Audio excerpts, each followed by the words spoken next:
As Kutztown University celebrates 150 years of education, we reminisce on our school's rich history, from its earliest origins to its most recent feats, as a reminder of how far we've come, as inspiration to pursue growth and prosperity in our own lives, and as motivation to continue the cultivation of one of Pennsylvania's most outstanding institutions of higher learning. Just like the students, teachers, and faculty before us, it is now our job to secure the most ideal and opportune future for the generations to come. It is imperative that we approach this difficult task the same way our ancestors did, with purpose, ambition, and altruism. Reverend J. Sassaman Herman, pastor of St. John's Reformed Church in Kutztown, envisioned the establishment of a select school for higher education in Kutztown. This is months prior to our nation's Civil War in 1860. Henry Nix was suggested as the perfect fit to organize and run the school. In 1860, Nix established the Fairview Seminary in Reverend Herman's home, where he became the school's first principal and teacher. Reverend Herman's son, Oscar Herman, and future principal, Nathan Schaefer, were two of the school's first 5 students. In 1863, the seminary temporarily relocated to the second floor of the Kutztown Public School building in response to Reverend Herman wanting to sell his house. The school would be known as both the Kutztown Academy and the Kutztown Seminary during its stay there. Plans were made to find a better location for the school's construction. Henry Nix partnered with some of Kutztown's residents to erect a 3-story brick building, the Maxatawny Seminary, in September of 1864. It was built on the same ground Old Main stands on today. On September 17, 1865, a couple months after the Civil War ended, Berks County School Superintendent Reverend John Ermintrout laid the cornerstone for what would become the Keystone Normal School building. This marked the beginning of the Maxatawny Seminary's transformation into an official state normal school. The Maxatawny Seminary would undergo renovations to meet the requirements of the Normal School Act of 1857. This law stated that a normal school must have at least 10 acres of land and buildings of sufficient size to accommodate 300 boarders, an auditorium to seat 1,000, and a library room.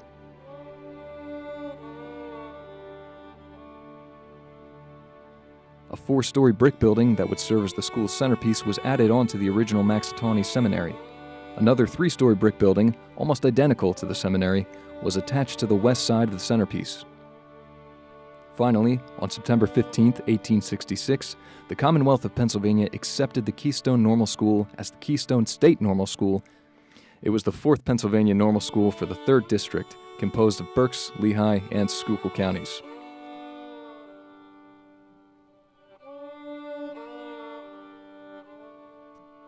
For his role in assisting Maxatawny Seminary's successful transition to a state-approved normal school, Reverend Ermintrout was appointed as Keystone State Normal School's first principal in 1866. In its first year, the Keystone State Normal School was home to 318 students, consisting of only 55 females and 263 males. They lived in separate dorms and classroom interaction was limited. It was forbidden for students of the opposite sex to talk to each other in the classrooms and hallways. Literary societies, such as the Philomathian and the Kaleothimian, were the predominant clubs and very popular among the late 19th century. They gave students a chance to cultivate the art of expressing their thoughts in a clear and fluent manner. Each society had their own separate library. There was also a book room where students went to read, research, study, or just relax. Every year, a public anniversary celebration was held by both literary societies to showcase the year's musical and literary achievements. Abraham Reeser Horn was appointed as Keystone State Normal School's 2nd principal in 1872 and served for 5 years. Nathan Schaefer graduated from Maxatawny Seminary in 1865 and was appointed the school's 3rd principal in 1877. His accomplishments during these 16 years include a number of renovations and expansions to the classrooms, dormitories, and the school curriculum. Even though school rules were meant to keep the sexes separated, students were beginning to find ways around them. The YMCA and YWCA were established between 1887 and 1888. They would host sociables, providing male and female students with an opportunity to mingle. On June 16, 1893, 2 weeks after Schaefer's resignation, Reverend Dr. George Hancher was nominated to take his place as principal. Leading up to the 20th century, Keystone State Normal School continued to grow and make changes. Land was acquired, and buildings were constructed to accommodate the expanding student body. The original Maxatawny Seminary and Kutztown State Normal School buildings were completely replaced by 1893. Classes such as biology, chemistry, agriculture, and sewing were introduced to the school. The early 20th century spawned a growing interest in organized sports. The first official faculty coach was George B. Eli, who coached and played second base for the baseball team known as the Clippers. Men's and women's basketball, football, lawn tennis, field hockey, archery, and croquet, in addition to baseball, were all introduced in the early 1900s. Old Main began further renovations in 1900 that included the additions of a new model school, 4 science laboratories, one of which was a biology lab designed by Professor James Grimm, additional classrooms, dorm rooms, an auditorium that seated 500, and a new gymnasium area. Dr. Amos Rothermel graduated from the Keystone State Normal School in 1886 and served as Dr. Hancher's vice principal. As a result of Hancher's dismissal in 1899, Rothermel became acting principal for 2 years before officially being appointed in 1901. He would serve as Kutztown State Normal School's 5th and final principal. One of his first accomplishments in the early 20th century was the banishment of the rule prohibiting students from interacting with those of the opposite gender. It was finally acceptable for the sexes to interact amongst themselves in lecture rooms and hallways. The Keystone State Normal School commissioned faculty member Dr. W.W. Dietrich to take photos of the school. These photos were made into postcards that were used to communicate campus information to students and alumni, similar to the way social media posts are used today. Rothermel also suggested the idea of a separate gymnasium building in 1906. Construction of the gymnasium began on November 14, 1907, and was finished sometime between 1910 and 1912. Construction of the library began on March 17, 1913, and wasn't finished until 1915. It housed 60,000 volumes and cost $110,000. The building still stands today and serves as Kutztown's Graduate Center. In 1917, future KU Athletics Hall of Famer Coach Bert Bowler led the men's basketball team to win their first state normal school championship. This was the school's first sports team to win a championship. He would lead the team to a second championship in 1919, finishing the season with only 1 loss. Another future KU Athletics Hall of Famer, Miss Minerva Stern, led women's athletics from 1928 to 1952. She coached the women's basketball team and sponsored the women's archery club, better known as the Robin Hoods. In 1928, Keystone State Normal School was institutionalized as the Kutztown State Teachers College, and Dr. Rothermel was elected president. The start of the Great Depression in 1929 marked the beginning of a difficult era for the Teachers College. Enrollment began to drop, and the newly established Teachers College had to take a stand against the threat of disbandment. The State Council of Education gave the Teachers College the power to grant the degree of Bachelor of Science in Public School Art on June 28, 1929. Miss Mary Rickenbach graduated from the Keystone State Normal School in 1912 and played an important role in the evolution of both the Model School and the Teachers College. In honor of her contributions, today's Research and Learning Center is named after her and is home to the Electronic Media, Communication Studies, and Theater departments. She was a critic teacher and supervisor for the Model School and helped reorganize it into the Training School, later known as the Laboratory School. It was constructed in 1929 and served as the elementary school for the borough of Kutztown. Full-time teachers there were also faculty members at the Teachers College. Seniors studying elementary education completed their student teaching here, providing them with first-hand experience of the new educational theories and methods being practiced. Dr. Clyde Francis Lytle was appointed chairman of the English department in 1923. He served as a teacher, scholar, advisor, writer, actor, and administrator for 35 years. In 1929, he founded the Shakespearean Players Club, where he and his students organized and acted in many plays. He composed the school's alma mater in 1933, which is still recited at KU's events and graduation ceremonies today. Lytle and a group of students established the Keystone, the school's first student newspaper. He acted as advisor while his students made up the staff, and together they published the first issue of the bi-weekly newspaper on October 3, 1933. Today, thanks to the dedication of the students and staff, the Keystone remains in circulation every other week. Dr. Rothermel reached the age limit of 70 and was forced to retire as president in 1934. On October 19, 1934, Dr. Quincy Alvin Rohrbach, a Keystone State Normal School graduate in 1912, was inaugurated as KSTC's 6th president. With the end of the Great Depression in sight and the beginning of World War II approaching, Dr. Rohrbach would lead Kutztown through some of its most difficult times. Throughout the 1930s, all the girls' residence halls were renovated, and with them came strict housing regulations that all students had to follow. In 1934, Miss Rickenbach introduced The Key, a student handbook that was handed out to all new and incoming students. The guide contained a list of rules that needed to be followed on school grounds and in the resident halls. Oh, I'd lose myself on the campus today because we had Old Main with the attached dormitories, and we had the library across the street, and we had the gymnasium. So that was all there was. Also the training school, where I did my practice teaching. On September 29, 1934, Kutztown State Teachers College introduced its first marching band, directed by Miss Bessie Waldrop, during a football game against Mansfield. Nearly $1,000, the equivalent to over $17,000 in today's currency, was spent to purchase instruments and uniforms for the band's 31 members. In 1937, the Teachers College converted the old infirmary into the new Sheridan Art Studio.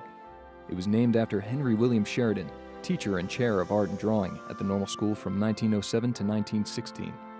He returned in 1919 as an art teacher and head of the art department, where he worked until his retirement in 1939. Sheridan's most famous piece of work was his mural, Education. The art studio became the first building named after an individual. In 1939, the Great Depression ended and World War II began. As a result, enrollment at Kutztown State Teachers College continued to drop. The Nathan C. Schaefer Auditorium finished construction in late 1940.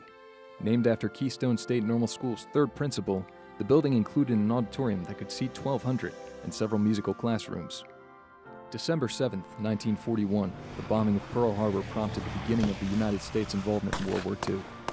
Coast to coast, the country was devastated, and soldiers were drafted from all over to fight overseas. 1 year later, the Kutztown community held a ceremony to commemorate those that lost their lives that day. 2 years after the U.S. entered World War II, the Kutztown State Teachers College enrollment had reached a new low. In 1943, the college had a total of 243 students enrolled, a dozen of which were men. In order to boost enrollment and keep the college open, Dr. Rohrbach had groups of students from the United States Army Air Force enroll. These students would study and train at the college in preparation for their service in the war. The 1946 Keystonia Yearbook dedicated an entire page to Kutztown students who fought and died for their country during World War II. Bessie Reese Crenshaw began her studies at Kutztown as a freshman in 1946. She stood out as the only African-American student enrolled there. Leading up to the mid-1900s, Dr. Rohrbach continued to renovate and improve the college. The Georgian dining room replaced the old chapel and auditorium. A new athletic field was made and a greenhouse was built. The Great Depression and World War II proved to be tough times to get through, but Kutztown would persevere and emerge with a vision for a bigger and brighter future. Dr. Rohrbach served a challenging but successful 25 years at KSTC. When he became principal, there were 38 members on staff, and only one of which earned a doctorate. By the time he retired in 1959, he successfully increased the amount of faculty to 62 members, 20 of which had earned a doctorate. Italo L. DiFrancesco, better known by his students as Dr. D, was director of art education for 20 years at KSTC before being inaugurated as the school's 7th president on November 21, 1959.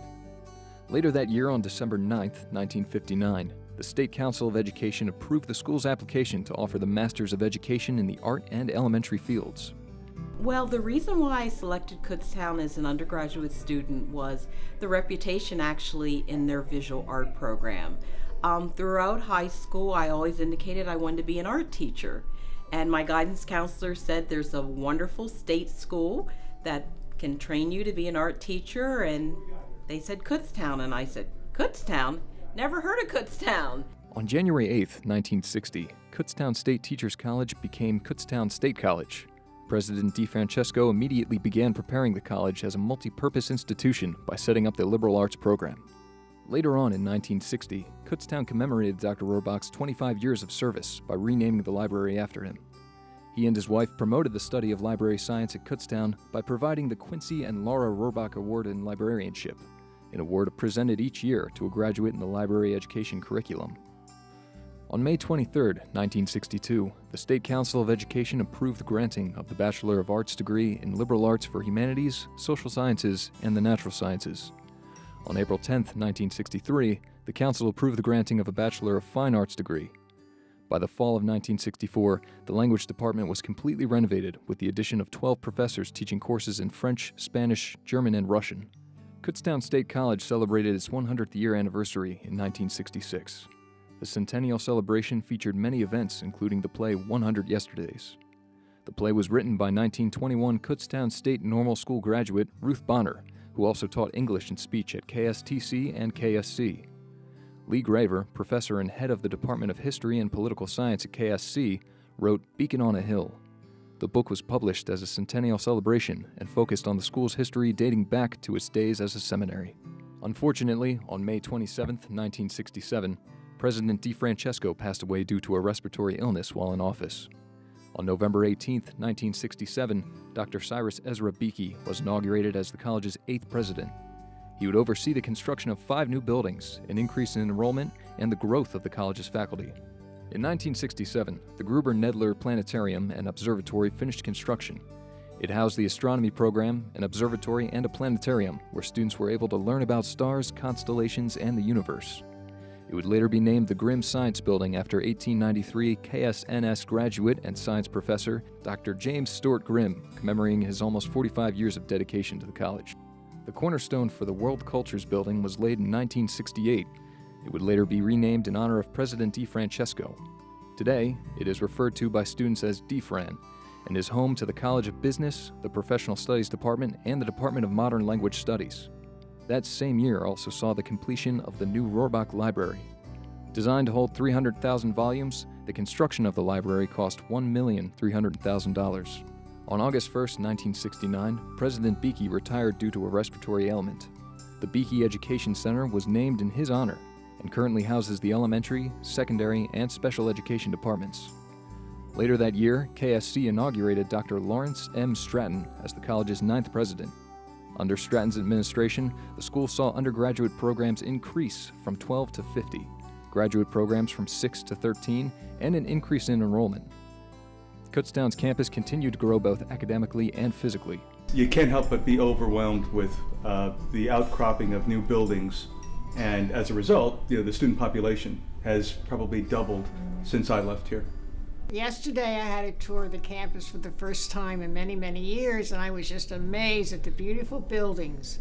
When I was here, there were so few buildings, and the environment is so different. It's beautiful. In the 1970s, as enrollment increased, so did participation in organized sports. The women's rifle team was founded and competed throughout the 70s and 80s. As a sophomore, Diane Walzer was one of the top 4 women shooters in the Eastern Pennsylvania Intercollegiate Rifle League. The 70s also gave birth to a rock and roll era in Kutztown. Bruce Springsteen, Stevie Wonder, Chicago, and Jethro Tull were only a few artists that performed at KSC. On Labor Day weekend in 1976, the Kutztown Alumni Association hosted the Kutztown Good Time Arts and Music Festival at the Kutztown Fairgrounds. Also known as Kutztown's Woodstock, the festival hosted numerous country and bluegrass performers. Mark Sabatino founded Kutztown's powerlifting team in 1979. The same year, they won the Pennsylvania Powerlifting Championship. On July 1, 1983, Kutztown State College became Kutztown University of Pennsylvania, a part of the Pennsylvania state system of higher education. Following Stratton's retirement, Dr. David E. McFarland was inaugurated as the 10th president of Kutztown University on May 6, 1989. Under his leadership, KU saw the birth of the Pennsylvania German Cultural Heritage Center, the University Foundation took over responsibilities for the Kutztown Folk Festival, and the honors program at KU grew from 35 to 220 students. In 1997, a student organization called the Presidential Ambassadors was founded. The program works with the Kutztown University Foundation and Alumni Relations to connect current students with alumni, faculty, and other university friends. They represent the university, take part in starting new traditions for the enhancement of KU pride, and build philanthropy and stewardship with the Kutztown community surrounding the university. Kutztown University would continue to grow in the 21st century. Buildings on both sides of campus were renovated, remodeled, and expanded to fit the increasing amount of incoming students and make the campus more visually appealing.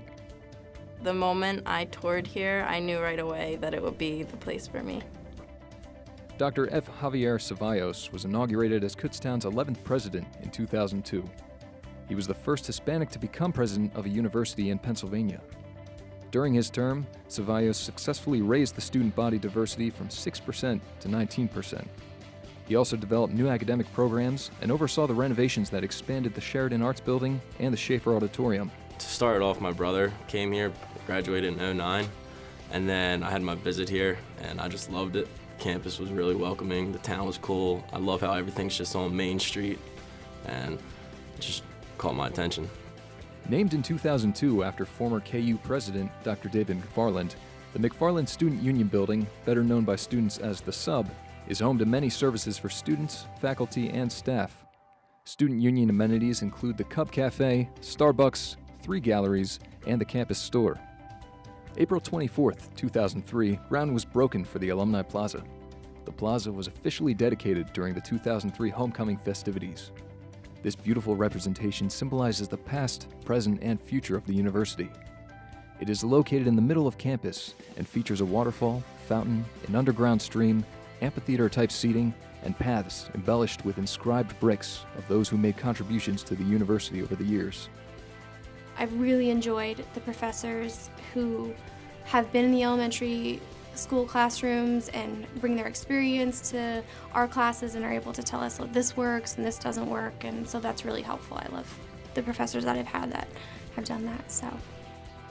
Expansion of the BAME Science Center includes the renovations to the original building and a 70,000 square foot addition, finished on December 18, 2003. BAME is home to biology and physical science departments, with geology residing on the first floor, biology on the second, chemistry on the third, and physics on the fourth. The Grimm Science Building underwent renovations in 2003 and were finished on July 7, 2004. On October 1, 2005, the current Kutztown University Golden Bear mascot was unveiled. The mascot, Avalanche, was named in honor of the Golden Avalanche nickname Kutztown sports teams went by from the 1930s until 1960. The $16 million spent to construct a brand new building on the north side of campus was completed in November of 2006. The academic forum, known as the AF for short, officially opened in January of 2007. The 2-story building spans 62,000 square feet and features 7 large lecture rooms equipped with modern audiovisual technology and a central dining area on the first floor. Mail services and the KU card office are also situated there. Expansion of the Sheridan Arts Building began in 2008 in order to house all of KU's visual art programs. Amenities include a variety of studios, teaching labs, and a modern gallery space. Kutztown's art education program was the first in the nation and is currently one of the largest in the country. In 2009, the Professional Grounds Management Society presented KU with the Green Star Honor Award. KU earned this prestigious award for its more than 1,800 beautifully kept trees and numerous flower gardens.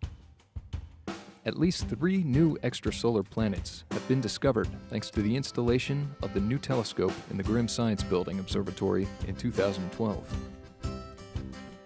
On May 9, 2013, College Hill Memorial Grove was dedicated to students, faculty, staff, and alumni that have died. The bell that hung in Old Main's clock tower is featured in the center of the grove.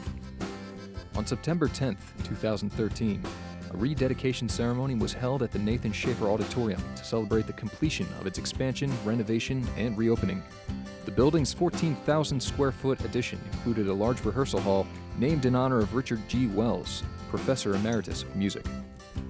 Kutztown University's 12th and current president, Dr. Kenneth Hawkinson, joined the university on July 1, 2015. Dr. Hawkinson has since set more than 50 strategic goals to improve and make higher education more accessible at Kutztown. So far, he has overseen the approval to offer the Doctor of Social Work, the university's first ever doctoral program. In 2015, KU celebrated its sesquicentennial, while the borough of Kutztown celebrated its bicentennial.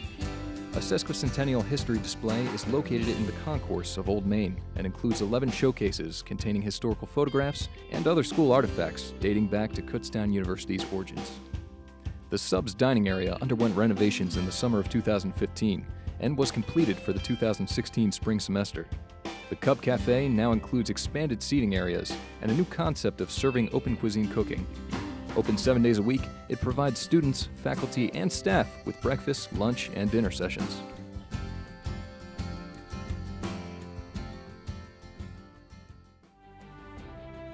Thanks to the ambitious dedication of all who contributed to the evolution of higher education at Kutztown University, we are proud to celebrate 150 years of perseverance, academic success, growth, and prosperity. We are grateful to those who paved the way, allowing Kutztown to blossom into the extraordinary institution it is today. With the sesquicentennial now another chapter of our history, we confidently look toward the future with optimism, determination, and a clear sense of purpose. It is our duty as Kutztown students, teachers, and faculty members to transcend the expectations set forth by today's society and set a positive example for future generations. Doing so will ensure that KU remains on track towards a better, brighter future.